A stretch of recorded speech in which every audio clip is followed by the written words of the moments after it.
안녕하세요. 오늘 소개해드릴 내용은요.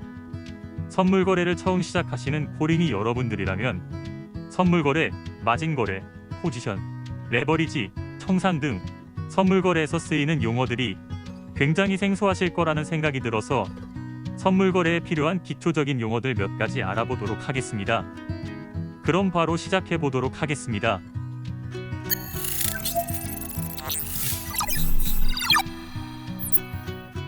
우선 첫 번째는 롱과 숏입니다.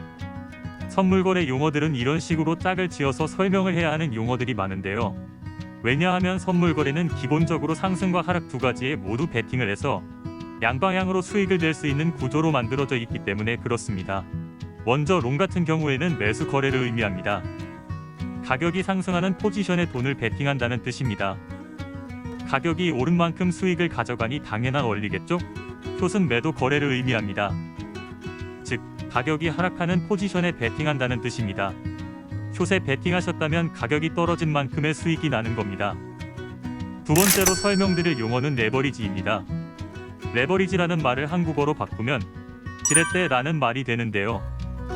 쉽게 말하면 작은 돈으로 큰 수익을 내기 위해서 외부에서 돈을 더 빌려서 거래하는 것을 레버리지라고 부릅니다. 레버리지를 사용하면 당연히 수익이 커지겠지만 반대로 손실 또한 커지기 때문에 리스크 관리가 매우 중요해집니다. 세 번째는 마진거래, 선물거래입니다. 마진거래란 나의 돈을 거래소에 맡기고 이 맡긴 돈, 즉 증거금을 토대로 레버리지를 사용해 돈을 빌려서 자산을 거래하는 방법입니다. 일반적인 현물 거래와 비교했을 때 레버리지를 사용해 거래하기 때문에 높은 수익률을 기대할 수 있게 되지만 반대로 역시 손실도 커지게 되는 하이리스크 하이리턴의 거래라고 보시면 됩니다. 선물거래 또한 마진거래와 같이 증거금을 토대로 돈을 빌려서 하는 거래인데요. 여러분들이 아는 익숙한 이 인터페이스가 바로 선물거래라고 생각하시면 됩니다. 여기서 추가적인 설명을 잠깐 해드릴 텐데요. 이는 코인판의 역사와 조금 관련이 있는 부분입니다. 비트코인이 막 화제를 모으고 사람들이 관심을 갖기 시작한 2017년 후반기에 초창기 비트코인 레버리지 거래를 접한 트레이더들은 대부분 비트맥스라는 거래소를 통해서 레버리지 거래를 시작하게 됐는데요. 해당 거래소에서 하게 되는 레버리지 거래를 마진 거래라고 불렀습니다. 그리고 사실 비트맥스의 마진 거래는 바이낸스 마진 거래보다는 바이낸스의 선물 거래와 방식이 거의 같습니다. 이로 인해 마진 거래와 선물 거래를 혼동하는 일이 자주 발생하게 된 것입니다. 이야기가 길어졌는데요. 결론은 이제는 선물 거래라는 명칭이 더 적합할 것 같다는 말입니다. 네 번째는 바로 포지션입니다. 포지션이란 롱이나 숏으로 거래를 실행했다면 보유하고 있는 거래를 포지션이라고 부르게 됩니다. 간단하죠? 예를 들어 $10,000로 레버리지 2배를 사용해서 $20,000치 리플롱을 매수했다면 $20,000 규모의 리플롱 포지션을 가지고 있는 것입니다. 반대로 $10,000로 레버리지 2배를 사용해서 $20,000치의 리플, 숏을 매수했다면 $20,000 규모의 리플 숏 포지션을 가지고 있는 것입니다. 다섯 번째는 증거금입니다. 증거금이란 레버리지를 활용한 포지션을 찾기 전에 필요한 금액, 즉 일종의 보증금을 의미합니다. 예를 들어서 나는 가진 돈이 $10,000밖에 없지만 $50,000치 포지션을 잡고 싶을 때 $10,000만 증거금으로 활용하여 $50,000치의 포지션을 잡으려면 5배의 레버리지를 사용하면 되는 거죠. 당연히 리스크는 5배로 늘어나게 됩니다. 물론 수익도 5배가 되겠죠. 여섯 번째는 청산인데요. 사실 오늘 알아야 하는 용어들 중에 가장 중요한 용어가 아닌가 싶습니다. 영어로는 리퀴데이션이라고 하고 손실이 증거금을 넘어서게 되면 발생하게 됩니다. 해외 선물에선 로스컷이라고도 이야기를 하죠. 쉽게 풀어서 말하면 증거금인 100만원으로 10배의 레버리지를 사용해서 1000만원으로 롱 포지션을 잡고 있었는데 진입한 시점으로부터 10%가 떨어지면 100만원의 손실이 발생하겠죠? 그럼 손실이 증거금을 넘어서기 때문에 청산을 당하게 되는 것입니다. 물론 반대로 10배 빠르게 수익 내는 것도 가능합니다. 청산을 피하면 가장 좋겠지만 때로는 사실 받아들일 줄도 알아야 합니다.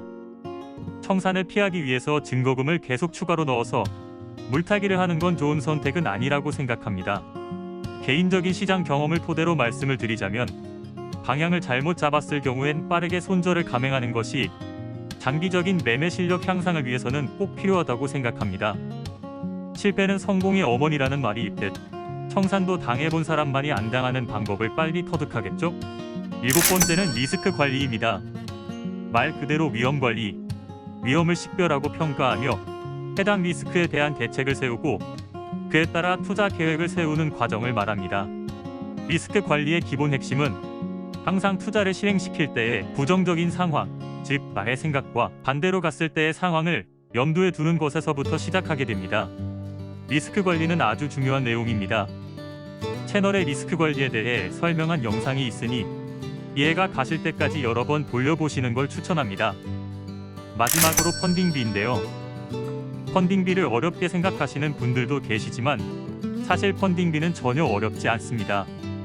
거래소가 취하는 수수료가 아니라 돈을 빌릴 수 없는 현물 거래소와 다르게 레버리지를 사용해 돈을 빌려서 거래가 가능한 선물 거래소와의 가격 격차가 너무 심하게 벌어지는 것을 방지하기 위해 있는 제도이며 거래자들끼리 주고받게 되는 것입니다. 예를 들어서 어떤 호재가 있다고 했을 때 현물 거래소에선 조금밖에 안 올랐는데 선물 거래소에선 레버리지를 사용할 수 있기 때문에 빠른 수익을 위해 무차별적으로 매수할 수도 있겠죠? 그런 가격 격차를 줄이기 위해서 있는 제도입니다. 펀딩비는 거래소별로 롱과 숏의 비율로 정해지기 때문에 조금씩 정책의 차이가 있습니다. 기본적으로는 유리한 포지션에 있는 사람이 불리한 포지션에 있는 사람에게 줘야 합니다. 딱 하나만 기억하시면 매우 쉽습니다. 내가 가진 포지션 규모만큼만 펀딩비 %만큼을 낸다. 선물 거래는 코인이나 자산을 USDT로 변경하여 이용을 하므로 테더로 예를 들어보겠습니다. 만 USDT의 포지션에 롱을 가지고 있고 펀딩비 비율이 0.01%라면 1테더만큼을 내게 되는 것이겠죠. 반대로 만 USDT 숏 포지션을 가지고 있다면 1테더만큼 받게 되겠죠. 거의 대부분의 거래소들은 펀딩비를 테더로 주고 받게 됩니다. 오늘은 여러분들이 비트코인 선물 거래를 하실 때 필요하실 만한 기초적인 용어들에 대해서 알아봤는데요. 도움이 되셨다면 구독과 좋아요 부탁드립니다.